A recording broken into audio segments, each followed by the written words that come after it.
Assalomu alaykum, hurmatli bankimiz ijodlari. Sizlar bilan bankimiz o'rtasida navbatdagi uchrashuv o'tyapti. O'sha tadbirkorlikka yo'naltirish bo'yicha har bitta bank mahsulotlarini sizlar bilan tanishtirib o'tamiz.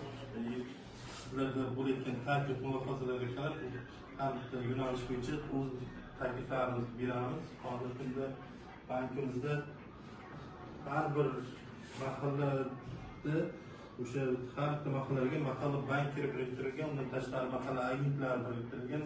Bu yerdagi o'sha aholini tadbirkorlikka jalb qilish, ishsizlikdan xoli hududga aylantirish bo'yicha har bitta xodim o'sha individual aholilar bilan shug'ullanib kelmoqda. O'shanda hozirgi kunda bor bank mahsulotlarimiz o'sha banklarda oilaviy tadbirkorlikka jalb qilish bo'yicha hokimiyatlar tomonidan ajratilayotgan kreditlar, keyin mahalla banklar tomonidan mening mahallam loyihasi asosida ajratilayotgan kreditlar, keyin biznesga birinchi qadam Prezidentimiz 310 inson qarori bo'yicha o'sha kichik